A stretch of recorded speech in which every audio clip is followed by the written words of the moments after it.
Hello everyone in the Ansakari, and after the Supreme Court, PIL, judicial review, judicial activism and judicial restraint, and also the various kind of doctrines in detail. Now we are shifting our attention towards the second institution in the judicial setup, that is the High Court. And then procedurally we will go on the subordinate courts and then on the tribunals, and this is how we will complete the one organ of the Indian state, that is the judiciary. अगर हम बात करें high courts की, so high courts are the independent and sovereign courts of state, and it has jurisdictions in the state territorial area. Though if the matter is extraterritorial, which simply means that if the crime has happened within the premises of a particular state, then the high court can exercise various forms of judicial tools to arrest that matter under the matters of law, which simply means कि अगर कोई matter किसी particular AYZ state के अंदर हुआ है और होने के बाद जिसने वो किया वो किसी दूसरे स्टेट में रहने लग जाता है, लेकिन हाई कोर्ट उस AYZ स्टेट की उस मैटर को डील कर सकती है और उस आदमी के ऊपर वहां पर भी केस जो है लग सकता है, उसको कन्फिस्केट किया जा सकता है, उसके ऊपर उसका जो है वकालतनामा, पंचनामा, एवरीथिंग कैन बी डन। अगर हम बात करें हाई कोर्ट की, तो इंस्टीट्यूशन ऑफ हाई कोर्ट जो है वो भी प्री इंडिपेंडेंस है, लाइक सुप्रीम कोर्ट। 1861 के आसपास जब हमारे यहाँ इंडियन काउंसिल एक्ट आते हैं, तो इंडियन काउंसिल एक्ट के अंदर सबसे पहले बात की गई कि जो 3 मेट्रोपॉलिटन सिटीज है कॉलोनियल टाइम पीरियड पर, जिनका नाम है कलकत्ता, बॉम्बे एंड मद्रास, इनकी पॉपुलेशन बहुत ज्यादा है, सिविल क्रिमिनल मैटर्स बढ़ रहे हैं पॉपुलेशन के साथ साथ, तो इन डिस्प्यूट सेटलमेंट मैकेनिज्म के लिए we want the high courts in these areas. तो 1862 के अंदर finally we saw that 3 high courts were established Calcutta के अंदर, जो कि उस टाइम पर कैपिटल था इंडिया का, कॉलोनियल इंडिया का, बॉम्बे एंड मद्रास। अगर हम बात करते हैं इन 3 सिटीज की, तो during 1880s only we have seen that Madras is considered as the first place in India where the municipality got developed, I think by Lord Ripon. So Oshik can further mention about these things. और इसके बाद हमने देखा कि जैसे जैसे time बढ़ता गया, हाई कोर्ट जो है अलग अलग स्टेट्स में आते हैं। पोस्ट इंडिपेंडेंस के बाद जब रीऑर्गेनाइजेशन ऑफ स्टेट हुआ, तो रीऑर्गेनाइजेशन ऑफ स्टेट जब हो रहा है तो लेजिस्लेचर भी आ रहा है, तो लेजिस्लेचर, स्टेट लेजिस्लेचर स्टेट में रहने वाले लोगों के फंडामेंटल राइट के ऊपर एब्रोगेशन ना करे, इसलिए भी हाई कोर्ट जरूरी है। जो स्टेट के अंदर सरकार बैठी हुई है, जब लेजिस्लेचर बैठे हुए वो कोई गलत कानून ना बनाए, उसके लिए भी हाई कोर्ट की जरूरत है। जो नीचे वाली कोर्ट्स हैं वो गलत अपील अगर करती हैं, वो गलत डिसीजन देती है, तो अपील डायरेक्ट सुप्रीम कोर्ट के अंदर नहीं हो, हाई कोर्ट इसके लिए भी चाहिए। So these were the various socio-economic and political reasons because of which we saw the establishment of high court. अगर हम बात करें किस पार्ट के अंदर मेंशन है, तो पार्ट 6 के अंदर हमारे यहाँ हाई कोर्ट का जिक्र होता है। आर्टिकल देखे तो 214 से 231। जब हमने बात की थी सुप्रीम कोर्ट की, तो पार्ट 5 आर्टिकल 124 से 147, लेकिन यहाँ पर 214 से 231 तक की बात करते हैं। इसके बाद अगर कॉन्स्टिट्यूशन में हम एक अमेंडमेंट की बात करें जिसका नाम है 7th अमेंडमेंट एक्ट 1956, तो 1956 के टाइम पर जब रीऑर्गेनाइजेशन ऑफ द स्टेट हुआ, reorganisation of the state act भी आता है 1956 के अंदर। आंध्र प्रदेश बनने के बाद पोटी श्रीरामल्लू जी ने जो 90 आई थिंक 91 डेज अराउंड का फास्ट किया था, उनकी डेथ के बाद यह एक्ट आता है स्टेट रीऑर्गेनाइजेशन। हमने बात भी की थी प्रीवियस वीडियोस के अंदर कि 3 कमीशन भी बिठाए गए थे, फजल अली एंड जवाहरलाल नेहरू, वल्लभ भाई पटेल पैक्ट, ये सारी चीजें। तो इसके बाद जब स्टेट रीऑर्गेनाइजेशन हुआ, सरकारें अलग अलग स्टेटों के अंदर हुआ, डिवोल्यूशन ऑफ पावर हुआ, डिसेंट्रलाइजेशन हुआ, तो हाई कोर्ट भी स्टैब्लिशमेंट की गई। तो इसके साथ साथ कॉन्स्टिट्यूशन अमेंडमेंट 7th 1956 भी पास किया गया, जिसने बोला कि पार्लियामेंट को आज से लेकर के और फ्यूचर तक पावर है हाई कोर्ट बनाने की, दूसरा कॉमन हाई कोर्ट बनाने की। कॉमन हाई कोर्ट अगर हम बात करें कहां पर अभी फिलहाल में, तो Punjab and Haryana high court Chandigarh deals with the matters of 3 areas. Number 1 Haryana, number 1 Punjab and number 3 the union territory of Chandigarh.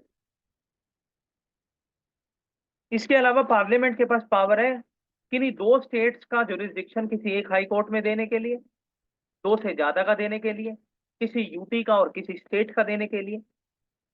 और यहाँ पर एक बात भी कही गई कि the territorial jurisdiction of high court is coterminous with the territory of the state.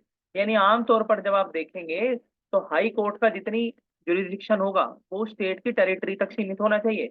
लेकिन देयर आर एक्सेप्शन, जब हमने बात की कि अगर कोई क्राइम किसी स्टेट में हुआ है और बेशक से वो आदमी कहीं दूसरी स्टेट में रहता हो, उसकी जनरेशन दूसरी स्टेट में रहती हो, लेकिन जो जुरिस्डिक्शन लगेगा वो यही लगेगा कि कौन सी स्टेट के अंडर आपने कानून तोड़ा था, गैर कानूनी अपराध किए थे, और वहीं की हाई कोर्ट जो है उसको डील करेगी। अगर अभी की बात करें तो कितनी हाई कोर्ट हमारे यहाँ पर है? अराउंड 25 हाई कोर्ट्स हैं। और 3 हाई कोर्ट ऐसी हैं जिनका जो जुरिस्डिक्शन है वो अपने स्टेट से ज्यादा है। हमने पहले बात की Punjab and Haryana high court, जिसको चंडीगढ़ कोर्ट के नाम से जाना जाता है। दूसरा हम देखते हैं कलकत्ता हाई कोर्ट, जिसको अंडमान एंड निकोबार के मैटर्स भी वो लेती है। और तीसरा है आपका I think Kerala high court, जो लक्षद्वीप एंड मिनिकॉय से भी मैटर्स को लेती है।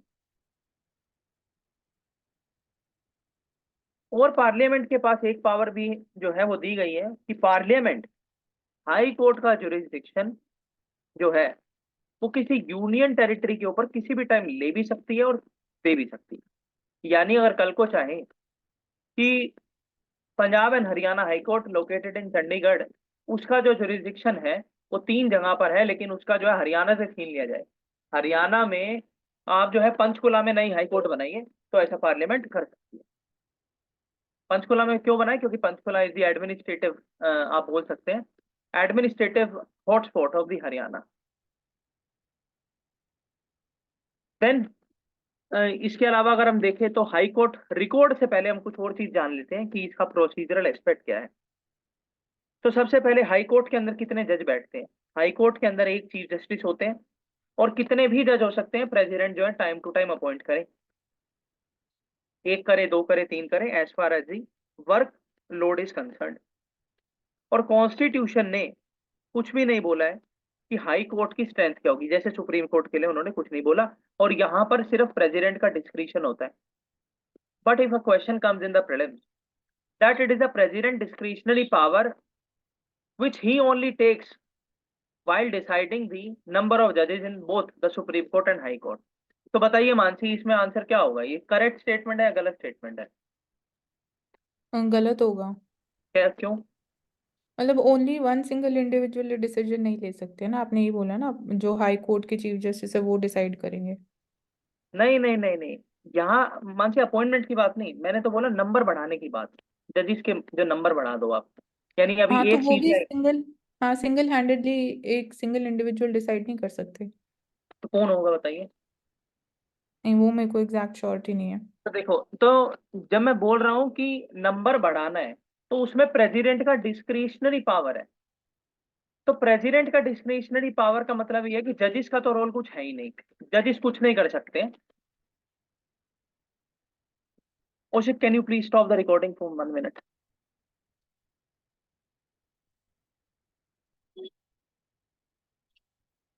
सो we were talking that the time of appointment of जजेस, it is not the discretion of the president, it is a decision of the president which he takes on the concurrence of the law ministry, the prime minister office, and the judges in the form of collegium. But now we are talking about the increase in the strength of the judges in the high court। तो यहां पर तो discretionary power दी गई है constitution में, लेकिन हमें हमेशा ये देखना है कि अगर क्वेश्चन ऐसा आता है कि सोल ओपिनियन या फिर sole decision of president under is discretion, the answer is wrong. क्योंकि आर्टिकल 75 के अंदर ये एग्जैक्ट मेंशन है कि the discretionary power of president is not his power, it is a power which is using on the aid and advice of the council of minister. यानी discretionary तो कुछ है ही नहीं, वो भी जो डिस्क्रिशनरी के नाम पे दी गई है वो भी प्राइम मिनिस्टर की काउंसिल बताएगी आपको क्या करना है। इसके अलावा जब हम बात करते हैं अपॉइंटमेंट की, तो अपॉइंटमेंटों को जो है प्रेसिडेंट करते हैं, और chief justice of supreme court है, उनकी कॉन्करेंस, उनके कोलेजियम की रिकमेंडेशन से। इसके बाद यहाँ पर एक क्वेश्चन उठता है कि सीएम की परमिशन क्यों नहीं ली जाती। यहाँ पर परमिशन गवर्नर की ली जाती है जब आप जजेस को अपॉइंट करते हैं हाई कोर्ट के अंदर। क्यों? उसका जस्टिफिकेशन सिंपली यही है कि जो governor is a constitutional link between the president and the state government, and governor is the direct channel of communication between the state command and the union command। लेकिन CM जो है, अगर उनकी permission लेंगे तो he is an elected person, might he will suggest a name which is having some sort of biasness or nepotism। So this is the we can say this is a justification behind taking the governor assent rather than the CM assent। और जब CGI of high court के अलावा other जजेस को आप appoint करते हैं, तो जो CGI of high court appoint किए गए हैं उनकी भी परमिशन लेना जरूरी होता है। और मान लीजिए कि नहीं, दो स्टेट में किसी हाई कोर्ट, अगर मान लीजिए हम एग्जांपल है चंडीगढ़ हाई कोर्ट का ही, तो वहां पर किन किन की परमिशन लेंगे प्रेसिडेंट, यानी कंसल्टेशन लेंगे, तो वहां पर जो गवर्नर ऑफ पंजाब होंगे और गवर्नर ऑफ हरियाणा होंगे, दोनों का एसेंट लिया जाता है at the time of appointment. इसके बाद हम बात करें जो अलग अलग केसेस आए थे, सेकंड जज, थर्ड जज, फोर्थ जज, उन्होंने क्या बोला इसके बारे में हाई कोर्ट में। तो सेकंड जज केस 1993 ने बोला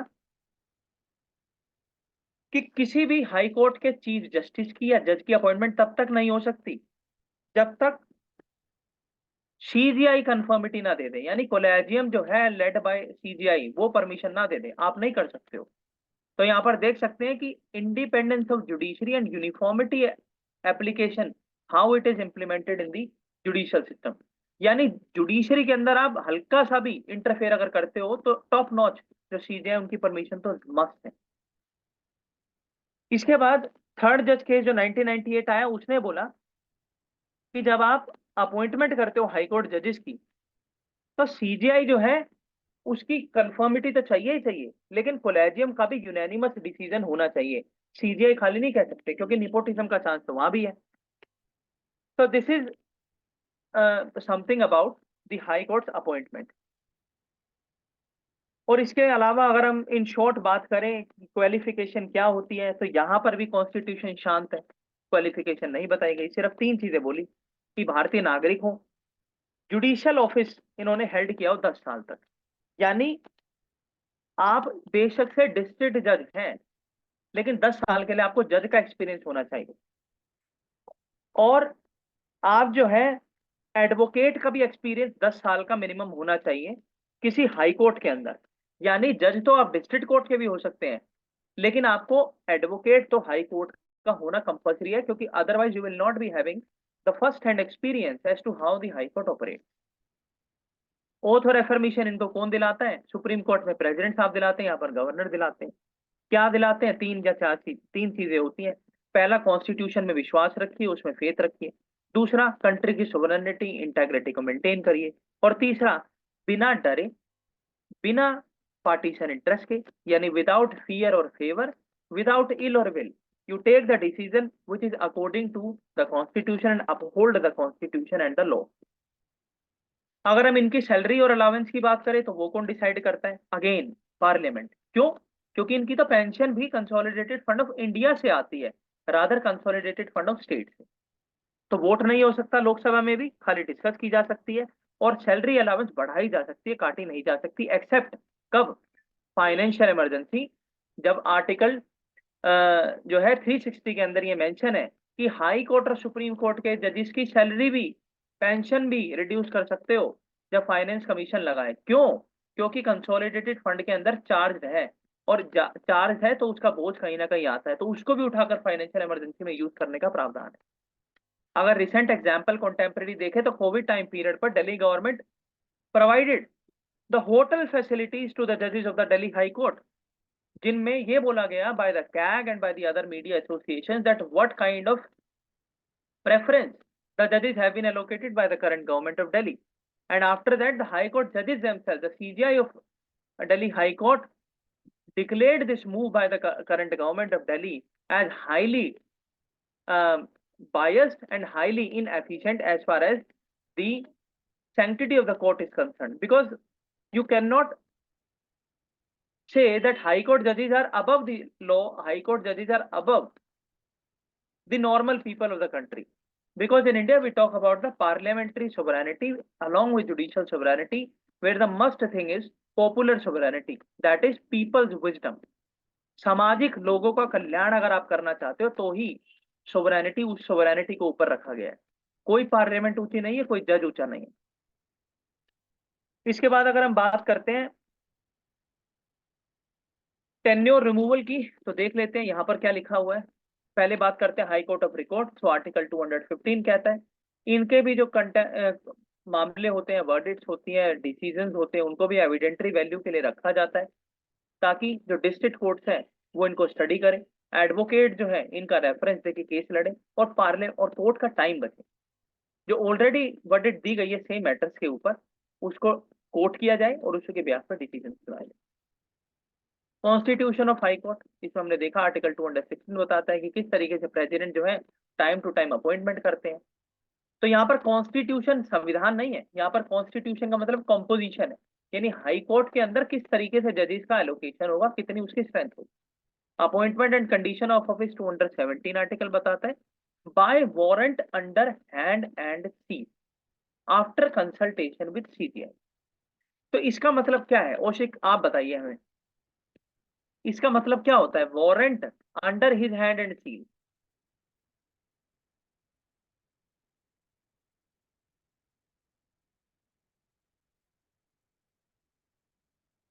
ओशिक,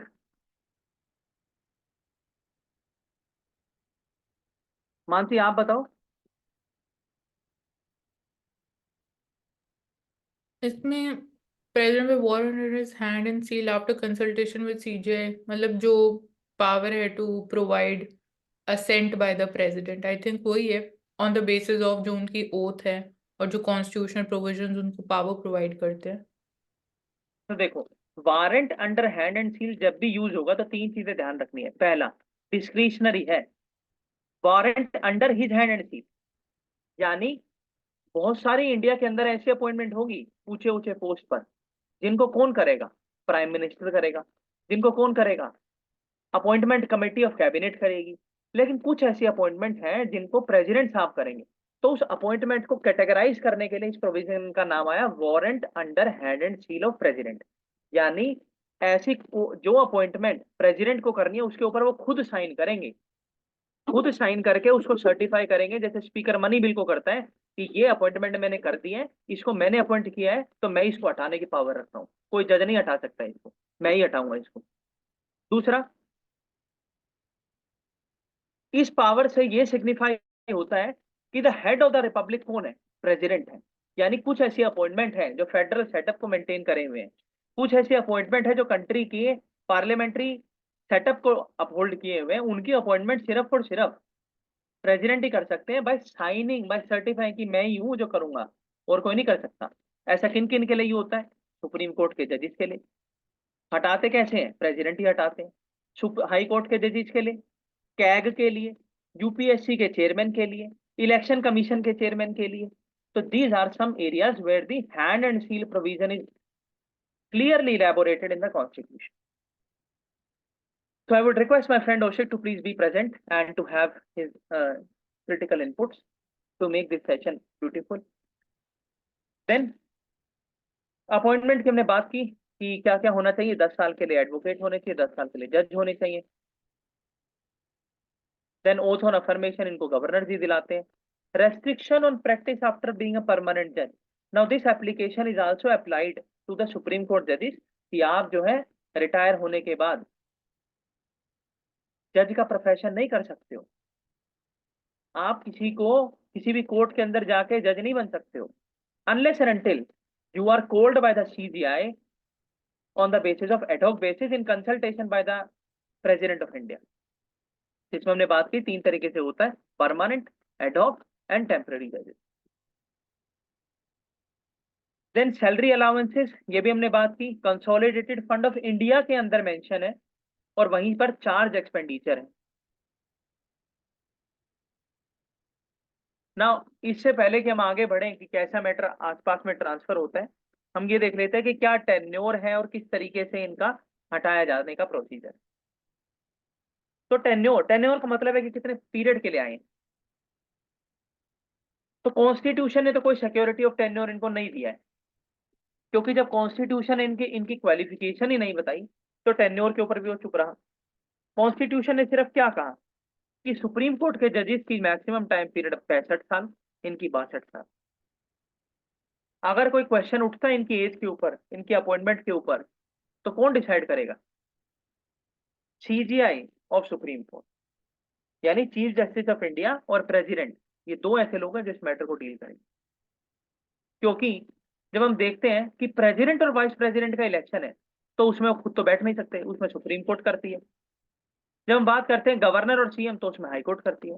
लेकिन जब इनका खुद के इलेक्शन में दिक्कत आ गई तो कौन करेगा? प्रेसिडेंट और CGI of supreme court. Resign कर सकते हैं किसी भी टाइम, प्रेसिडेंट साहब को लेटर दो, और रिमूव होते हैं on the process which is laid down in the constitution, जो कि हम बात करेंगे अभी। सेम होता है जैसे सुप्रीम कोर्ट के जज का होता है।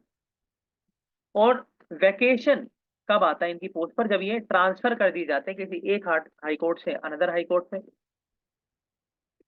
अकस्मात इनकी मौत हो जाती है, हमने देखा था छत्तीसगढ़ के डिस्ट्रिक्ट जज थे, he was doing jogging in the morning, but the sand miners, उन्होंने उनकी डेथ की, उनको ट्रक से उड़ाया गया, जिसकी अभी इंक्वायरी भी चल रही है। तो ऐसी सिचुएशन के अंदर वैकेशन होता है। तीसरा कब होता है? बीमार पड़ गए हैं। इसके अलावा कब होता है? इनकम्पिटेंट डिक्लेयर हो गए हैं, मेंटली रिटार्डनेस आ गई है। तो अलग अलग तरीके से वैकेशन हो सकता है। अब बात करते हैं रिमूव कैसे होंगे। तो यहां पर भी जो रिमूवल प्रोसेस है उसको भी नाम इम्पीचमेंट ही दिया गया है। कॉन्स्टिट्यूशन क्या बोलता है कि आपको रिमूव किया जाएगा जब प्रेसिडेंट साहब एक ऑर्डर पास करेंगे। प्रेसिडेंट साहब कब ऑर्डर पास करेंगे? जब पार्लियामेंट के दोनों हाउस रिजोल्यूशन स्पेशल मेजोरिटी से पास करके प्रेसिडेंट को बोलेंगे कि ऑर्डर पास करो। किन ग्राउंड्स पर? दो ग्राउंड्स पर, मिसबिहेवियर, इनकैपेसिटी। मिसबिहेवियर, कॉन्स्टिट्यूशन के खिलाफ कुछ कर दिया है। इनकैपेसिटी, कंगाल हो गए हो, मेंटली रिटार्डेड हो गए हो, सक्षम ही नहीं रहे हो कानून पढ़ने के लिए और समझाने के लिए। कहां पर डिटेल्ड प्रोविजन कहां मेंशन है? कॉन्स्टिट्यूशन में नहीं है, तो कहां मेंशन है? जजेस इंक्वायरी एक्ट 1968। तो जब भी हम कोर्ट की बात करते हैं तो two acts become important. Number one is contempt of court act 1971, और दूसरा जजेस इंक्वायरी एक्ट 1968, जो कि प्रोसेस ऑफ इम्पीचमेंट को मेंशन करता है कि किस तरीके से सुप्रीम कोर्ट और हाई कोर्ट के जजेस को प्रूव किया जाए कि उनका इम्पीचमेंट हो। तो अगेन, लोकसभा में 100 एमपी, राज्यसभा में 50 एमपी। रेजोल्यूशन बनाइए, स्पीकर चेयरमैन को दीजिए, एडमिट करेंगे, नहीं करेंगे, कर लिया तो इंक्वायरी कमेटी बिठाएंगे। अब इंक्वायरी कमेटी बिठाई तो यहां पर कौन होंगे? सुप्रीम कोर्ट के चीफ जस्टिस ऑफ इंडिया या फिर कोई सीनियर मोस्ट जज। दूसरे, हाई कोर्ट के चीफ जस्टिस। लेकिन अगर मान लीजिए chief justice of high court के ऊपर ही मामला चल गया, फिर सीनियर मोस्ट जज ऑफ हाई कोर्ट। और तीसरा, distinguished juris in the eyes of president of India. अब इसमें अटॉर्नी जनरल भी हो सकते हैं, सॉलिसिटर जनरल भी हो सकते हैं, एडवोकेट जनरल भी हो सकते हैं, या फिर कोई और जज भी हो सकते हैं, कोई और एडवोकेट भी हो सकते हैं। और ये कमेटी अगर बोल देती है कि भाई हमने आपको डिक्लेयर कर दिया, आपने मिसबिहेवियर किया है, इनकैपेसिटी की है, तब जो है स्पेशल मेजोरिटी से रिजोल्यूशन दोनों हाउसेस में पास करवाइए। पास करवा कर प्रेसिडेंट को दीजिए, और प्रेसिडेंट के लिए कंपलसरी है कि उस ऑर्डर को आप पास करिए, हटाइए उन्हें। तो हम बोल सकते हैं कि जो सुप्रीम कोर्ट और हाई कोर्ट के जजेस हैं, उन दोनों का ही जो प्रोसीजर ऑफ रिमूवल है दैट इज सेम। अब ट्रांसफर की बात करते हैं। तो ट्रांसफर में प्रेसिडेंट जो है वो चीफ जस्टिस ऑफ इंडिया का कंसल्टेशन लेते हैं जब जजेस को ट्रांसफर करना होता है किसी एक हाई कोर्ट से दूसरे हाई कोर्ट में। एलिगेशन है तो एलिगेशन है। एलिगेशन कहां पर है? Calcutta high court, Madras versus Madras high court. Madras high court के जज was transferred in the Calcutta High Court on the basis of that he is not doing efficient work, but the whole bar council of the Madras High Court did a protest, and they said that because this judge was not doing corruption, was not taking bribery, because of only this reason the judge is transferred to the Calcutta High Court.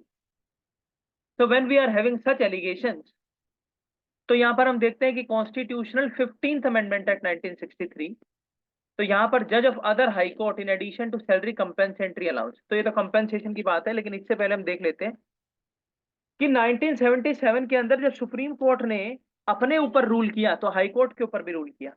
जब transfer की बात आई, इन्होंने क्या कहा कि जो transfer होगा वो भाई एक्सेप्शनल सर्कमस्टांसिस पे आप करो और पब्लिक इंटरेस्ट में करो।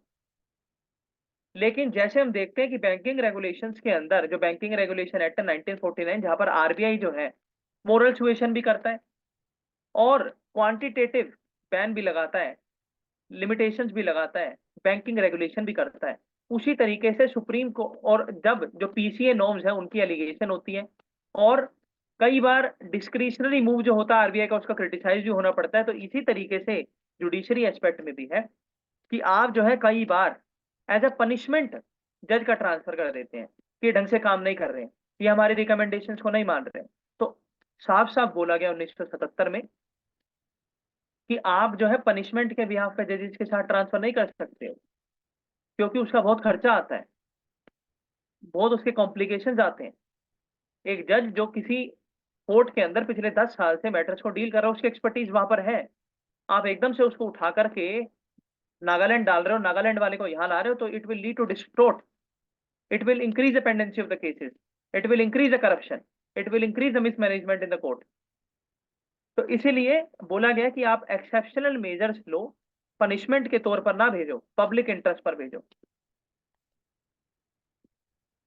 इसके बाद ये भी बोला गया है, केशवानंद भारती केस के बाद जब 1991 में इंदिरा गांधी केस आता है, तो उसके बाद 1990s में ये बात बोली गई कि जब आप जो ट्रांसफर करते हैं जजिस का, क्या उसके ऊपर जुडिशियल रिव्यू लगेगा कि आपने कैसे किया। तो बोला गया सुप्रीम कोर्ट के द्वारा कि हाँ, आपसे लगेगा, आप ट्रांसफर करोगे और अगर किसी ने भी पीएल डाली, किसी ने भी एलिगेशन डाली कि जानबूझकर हुआ है, तो मैटर को जुडिशियल रिव्यू भी करो, ताकि जो सीनियर मोस्ट जुडिशरी है उसका डिस्क्रिशनरी पावर ना यूज हो। और यहीं पर जो थर्ड जज केस है जिसके हम बार बार बात करें, 1998, इसमें जो सुप्रीम कोर्ट ने बोला भी कि जब आप हाई कोर्ट के जजेस का ट्रांसफर करते हो तो भी कॉलेजियम की ही रिकमेंडेशन ली जाएगी, खाली एक जज या खाली प्रेसिडेंट साहब डिसाइड नहीं करेंगे, कोलेजियम तय करेगा क्यों कर रहे हो, कैसे कर रहे हो, कहां कर रहे हो, किन कारणों से कर रहे हो, और सीजीआई अकेले उनका डिसीजन नहीं चलेगा। तो कंपेंसेशन जो है जजिस के ऊपर हमने देख लिया, 15th अमेंडमेंट 1963 के अंदर आती है, जब उनको कंपेंसेशन दिया जाता है। एक्टिंग चीफ जस्टिस, तो एक्टिंग चीफ जस्टिस का मतलब क्या है, जब हमारे ऑलरेडी जो चीफ जस्टिस है वो काम ही नहीं कर पा रहे किन्हीं भी कारण, छुट्टी पर गए हैं, बीमार हो गए हैं, कोई भी फैमिली मैटर है, तो उसमें acting chief justice in the high court, तो यहां पर प्रेसिडेंट साहब ही डिसाइड करेंगे कि एक्टिंग चीफ जस्टिस कौन बनेगा। और जब वो डिसाइड करेंगे तो किसी को भी नहीं कर सकते हैं डिसाइड, वो जो सीनियर मोस्ट जज होंगे chief justice of high court के बाद, उन्हीं में से किसी को एक को उठाकर सीजे बनाएंगे टेम्पररी पीरियड के लिए, जब तक वो नहीं आ जाते। तो यहाँ पर जब भी एक्टिंग की बात होती है तो टेम्पररी पीरियड के लिए सीजे बनाया जाता है, और जैसे ही वापस वो आ जाएंगे छुट्टियों पर से, तो दोबारा से सीनियर मोस्ट को सीनियर मोस्ट और सीजीआई को सीजीआई। एडिशनल जज एंड एक्टिंग जज, यहाँ पर भी प्रेसिडेंट ही अपॉइंट करते हैं, और यहाँ पर तो एक टाइमलाइन भी है 2 साल, यानी 2 साल से ज्यादा के लिए हम एडिशनल जज और एक्टिंग जज को अपॉइंटमेंट नहीं कर सकते हैं। क्यों करते हैं एडिशनल जज, नाम ही सजेस्ट कर रहा है, काम ज्यादा बढ़ गया है, इंक्रीज आ गया हाई कोर्ट के अंदर काम का, और जो वर्क ऑलरेडी डन है उसमें जो है ग्रीवेंसेस ढूंढी जा रही है बाय जजेस या फिर बाय लॉयर्स, बाय एडवोकेट्स, बहुत ज्यादा काम जो है उसमें एरियर, गलती पाई गई है। तो इन दोनों मामलों के अंदर जो है आपके एडिशनल और एक्टिंग जज को अपॉइंट किया जाता है, लेकिन मैक्सिमम 2 साल। लेकिन जब हाई कोर्ट के अंदर जो जज है, मान लीजिए कि जब प्रेसिडेंट साहब अपॉइंट करने चलते हैं तो हाई कोर्ट के जज को करते हैं, तो क्या कारण है, पहला, जब वो ड्यूटी नहीं कर पा रहे हैं, यानी अगर मान लीजिए यहाँ तो एडिशनल और एक्टिंग जज तो हम बात करें नॉर्मल जजेस की सीजीआई के अलावा, लेकिन सीजीआई ही नहीं है तो एडिशनल और एक्टिंग जज कैसे, जब ड्यूटी सही से नहीं निभा पा रहे और टेम्परेली जो है एब्सेंट है, तो इन दोनों केसेस में किए जाते हैं। और इनके लिए भी जो टाइम पीरियड है वो सारों के लिए 62 ईयर। अब रिटायर्ड जज है, रिटायर्ड जज के अंदर अपॉइंटमेंट प्रेसिडेंट नहीं करते हैं, रिटायर्ड जजेस के अंदर अपॉइंटमेंट करते हैं chief justice of high court. और कब करते हैं, उनसे परमिशन लेते हैं कि भाई आपसे रिक्वेस्ट है आप आ जाइए काम करने के लिए, अगर आप आना चाहते हैं तो, मस्ट नहीं हो सकता है, और टेम्परेरी पीरियड के लिए आप आते हैं। लेकिन यहाँ पर रिक्वेस्ट कई लोगों से लेनी पड़ती है, पहला जिनको आप अपॉइंट कर रहे हैं और दूसरा प्रेसिडेंट।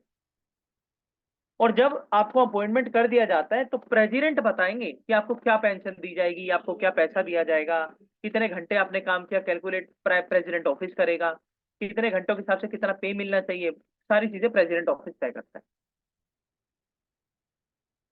फिर हम बात करें रिटायर्ड जजेस तो हमने देख लिया, अब देखते हैं jurisdiction of existing high court.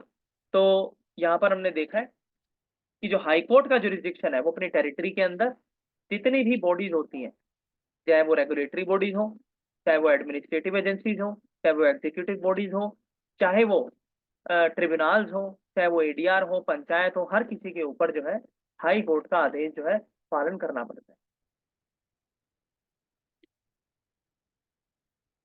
Writ jurisdiction article 226, तो यहाँ पर हमने देखा जो पार्लियामेंट है उसने जो है जो रिट पावर है, जो कॉन्स्टिट्यूशन है, नॉट द पार्लियामेंट, कॉन्स्टिट्यूशन ने आर्टिकल 226 के अंदर ऑलरेडी हाई कोर्ट की रिट पावर को एक्सक्लूसिव बनाया हुआ है, मतलब वाइड बनाया हुआ है हम बोल सकते हैं।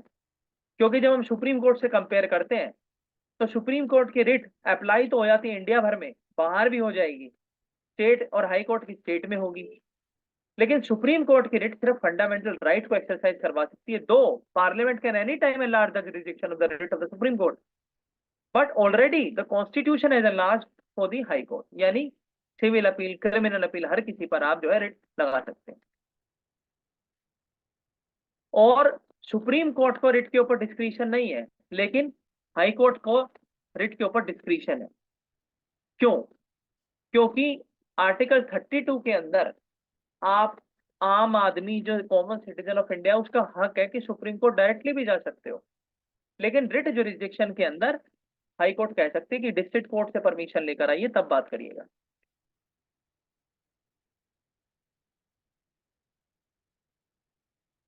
तो देखिए रिट जो है टेरिटोरियल लिमिट तक होती है स्टेट में, आर्टिकल 32 सुप्रीम कोर्ट की बात करता है, 226 जो है वो हाई कोर्ट के रिट की बात करता है। और फंडामेंटल राइट्स को बचाने के लिए दोनों रिट जो है, दोनों इंस्टीट्यूशन रिट का यूज करते हैं। Power of superintendence over subordinate court, तो सबॉर्डिनेट कोर्ट के अंदर हमारे यहाँ बहुत सारी कोर्ट्स आती हैं, district court, session court, first class magistrate, second class magistrate, third class magistrate, executive magistrate, judicial magistrate, इन सभी के ऊपर जो है सबॉर्डिनेट कोर्ट्स मानकर इनको हाई कोर्ट का जो डिसीजन होता है वो जो है इनको इम्प्लीमेंट करना पड़ता है। इसके बाद जो सबॉर्डिनेट कोर्ट है उनके ऊपर ये बहुत सारे काम भी कर देते हैं, जैसे कि वो किस तरीके से काम करेंगे, रेगुलेशन उनके बना देंगे। उन कोर्ट के अंदर मैटर ट्रांसफर कैसे होगा, हाई कोर्ट करेगी। क्या चीज डिस्कस होंगे, रूल कैसे बनेंगे, नॉर्म्स कैसे बनेंगे, वो हाई कोर्ट बताएगी। और यहाँ पर भी बात की जाती है कि जो आर्म्ड फोर्सेस के ट्रिब्यूनल्स हैं, जो आर्म्ड मिलिट्री कोर्ट्स हैं, उनके ऊपर हाई कोर्ट का जुरिसडिक्शन नहीं होगा, though the army tribunal and army courts are located in every state. जब हम बात करते हैं यूपी की तो आगरा कैंट, जब हम बात करते हैं हरियाणा की तो यहाँ पर भी कैंट है, अंबाला कैंट। तो हर स्टेट के अंदर कैंट बनाए जाते हैं। अगेन ये कैंट भी इसलिए बनाए जाते हैं to uphold the sovereignty and integrity of the country in case there is any exigencies like war और इंटरनल रिबेलियन, और जिसको इंटरनल डिस्टर्बेंस के भी नाम से हम जानते हैं। देन अगर बात करें तो अपॉइंटमेंट, अपॉइंटमेंट हमने देखा कैसे करते हैं, प्रेसिडेंट करते हैं, कंसल्टेशन होनी चाहिए सीजीआई की, उनके कोलेजियम की, और जो है एब्सोल्यूट डिस्क्रिशन जो है वो नहीं चल सकता है प्रेसिडेंट का। सिक्योरिटी ऑफ टेन्योर नहीं दी गई है, लेकिन इतना बोला गया है कि वारंट से अगर अपॉइंट किए गए हैं तो रिमूवल के लिए भी इम्पीचमेंट प्रोसेस होगा। इसके बाद सर्विस कंडीशन जो है इनके फिक्स हैं, यानी जब आप बात करते हैं पेंशन, पर्क्स, अलाउंसेस, सर्विसेज, सारे कंसोलिडेटेड फंड ऑफ इंडिया के अंदर मेंशन है। इसके अलावा जो यहाँ पर भी सुप्रीम में से दी गई है हाई कोर्ट को, कहां पर, कि आप जो जजेस कर रहे हैं उसको डिस्कस नहीं कर सकते हो स्टेट लेजिस्लेटिव असेंबली और लेजिस्लेशन काउंसिल के अंदर। अगर आप ऐसा करते तो कंटेम्प्ट ऑफ कोर्ट लगेगा, सुप्रीम कोर्ट ही लगा देगी कि आपने कर कैसे दिया, और रिटायरमेंट के बाद बैन है। देन हाई कोर्ट के सीजीआई को सुप्रीम कोर्ट के सीजीआई की तरह पावर है कि हाई कोर्ट के अंदर नीचे वाले लेवल से काम करने वाले तक और ऊपर तक सबका अपॉइंटमेंट के रूल क्या होंगे, कितनी सैलरी मिलेगी, क्या सर्विस कंडीशन होंगे, और सेपरेशन ऑफ एग्जीक्यूटिव, यानी हाई कोर्ट के अंदर जो भी अपॉइंटमेंट होगी एग्जीक्यूटिव एजेंसी नहीं कह सकती है कि हम जो कहें आप वो कीजिए।